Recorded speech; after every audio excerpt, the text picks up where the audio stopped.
শ্রীমদ্ ভগবদ গীতা, গীতা জ্ঞান, গীতা অষ্টাদশ অধ্যায়, মোক্ষ যোগ, শ্লোক সংখ্যা 17তম।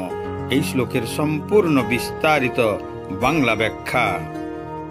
যস্য নহংকৃত ভাব বুদ্ধির যস্য ন লিপ্যতে হত্বাপি স ইমাল্লোকাননহন্তি ন নিবদ্ধতি।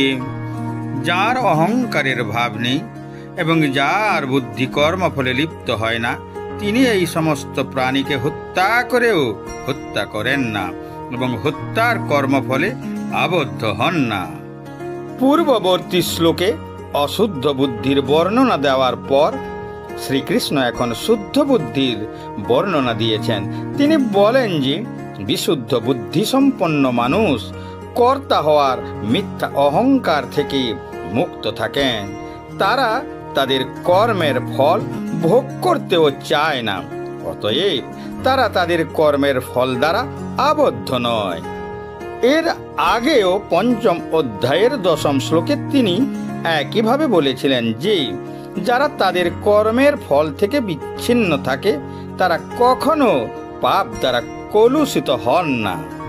শারীরিকভাবে তারা কাজে নিযুক্ত বলে মনে হয়, কিন্তু আধ্যাত্মিক দৃষ্টিকোণ থেকে তারা ব্যক্তিগত স্বার্থপরতার অনুভূতি থেকে মুক্ত হন। অতএব তারা তাদের কর্মের ফলের দ্বারা আবদ্ধ নয়। রহিম খানখানা ছিলেন ভারতীয় ইতিহাসের মুঘল আমলের একজন বিখ্যাত সাধক কবি। জন্মসূত্রে মুসলিম হওয়া সত্ত্বেও তিনি ভগবান শ্রীকৃষ্ণের একজন মহান ভক্ত ছিলেন। তিনি যখনই কাউকে ভিক্ষা দিতেন তখনই তিনি তার চোখ নামিয়ে রাখতেন। তার এই অভ্যাস সম্পর্কে একটি আকর্ষণীয় ঘটনা রয়েছে।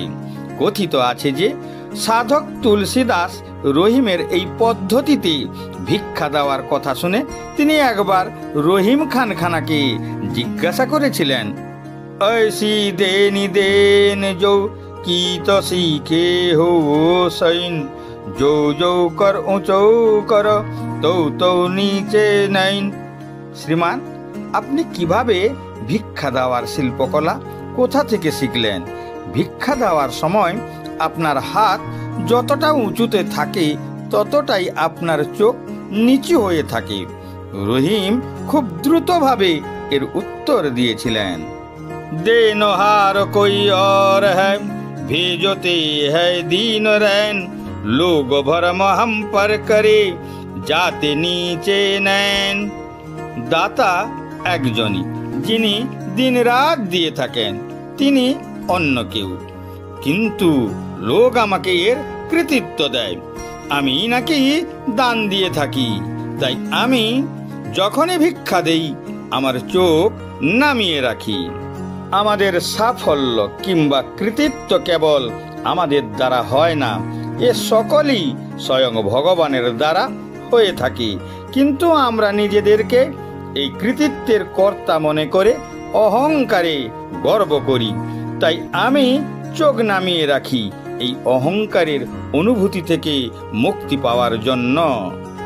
এই শ্লোকে ভগবান শ্রীকৃষ্ণ অর্জুনকে বলেন যে যুদ্ধ না করার যে বাসনা তা উদয় হয় একমাত্র অহংকার থেকেই। কারণ অর্জুন নিজেকে কর্তা বলে মনে করেন, কিন্তু তিনি কখনোই অন্তরে ও বাইরে পরমেশ্বরের অনুমোদনের কথা বিবেচনা করেননি। কেউ যদি পরমেশ্বরের অনুমোদন সম্বন্ধে অবগত হতে না পারেন তাহলে তিনি কেনই বা কর্ম করবেন? কিন্তু যিনি প্রকৃতই কর্মের করণ, তিনি নিজেকে কর্তা এবং পরমেশ্বর ভগবানকে পরম অনুমোদনকারী বলে জানেন। তিনি সব কর্মই সুচারুভাবে করতে পারেন।